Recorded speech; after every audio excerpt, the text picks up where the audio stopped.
గన్నవరం, విశాఖ మాత్రమే కాదు, ఇక ఒంగోలు నుంచి కూడా విమానయానం అందుబాటులోకి వచ్చేస్తోంది. ఎన్నాళ్లుగానో వేచి చూస్తోన్న ఒంగోలు విమాన కళ సాకారం కాబోతుంది.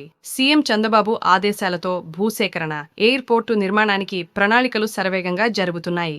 ఎయిర్పోర్ట్ అథారిటీ బృందం వాన్పిక్ భూములను పరిశీలించింది.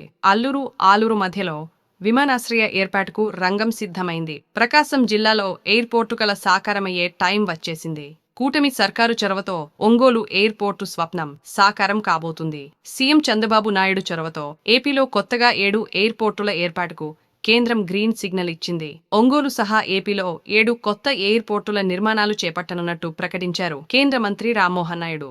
ఒంగోలుకు సమీపంలోని అల్లూరు, ఆలూరు మధ్యలో ఎయిర్పోర్టు ఏర్పాటుకు అనుకూల భూములున్నాయని రెవెన్యూ అధికారులు ప్రభుత్వానికి నివేదికలు పంపించారు. గతంలో వాన్ పిక్ కోసం సేకరించిన భూముల్లో 772 ఎకరాలను కేటాయించే దిశగా ప్రణాళికలు పట్టాలెక్కాయి. ఎయిర్పోర్ట్ అథారిటీ నుంచి అధికారుల బృందం ఒంగోలు పరిసర ప్రాంతాల్లో పర్యటించింది. ఒంగోలు ఎంపీ, ఎమ్మెల్యే, నగర మేయర్, ఇతర జిల్లా అధికారుల బృందం సభ్యులతో కలిసి ఒంగోలు సమీపంలోని కొప్పోలు, అల్లూరు, ఆలూరు మధ్య ఉన్న వాన్పిక్ స్థలాలను పరిశీలించారు. ఇప్పటికే వాన్పిక్ ఆధీనంలో ఉన్న 600 ఎకరాలతో పాటు మరో 150 ఎకరాలు రైతుల నుంచి సేకరించాల్సి ఉంది. ఈ భూములు ఎయిర్పోర్ట్ నిర్మాణానికి అనువుగా ఉన్నాయా లేదా అన్న విషయంలో ఎయిర్పోర్ట్ అధికారుల బృందం అధికారుల నుంచి వివరాలు సేకరించారు. ప్రతిపాదిత స్థలం లేఅవుట్లను పరిశీలించారు. కూటమి సర్కార్ చొరవ వల్లే ఎన్నో ఏళ్ల తమ కల సాకారం అవుతుందని హర్షం వ్యక్తం చేశారు స్థానికులు.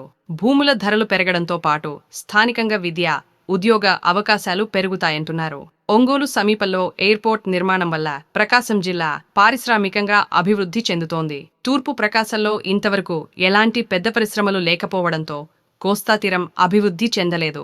రానున్న రోజుల్లో ఒంగోలు సమీపంలో విమానాశ్రయం, కొత్తపట్నం దగ్గర పోర్టు నిర్మిస్తే తూర్పు ప్రకాశం అభివృద్ధిలో అగ్రభాగంలో ఉండే అవకాశాలున్నాయి. ఈ పరిస్థితుల్లో కేంద్ర విమానయాన సంస్థ అధికారులు ఒంగోలులో పర్యటించిన నేపథ్యంలో జిల్లా ప్రజల్లో విమానాశ్రయం ఆశలు చిగురిస్తున్నాయి. విమానాశ్రయం ఏర్పాటుకు ఏపీ ఏడీసీకి 1.92 కోట్ల రూపాయలను రాష్ట్ర ప్రభుత్వం విడుదల చేయడంతో జిల్లా ప్రజల్లో పూర్తిస్థాయి నమ్మకం ఏర్పడింది.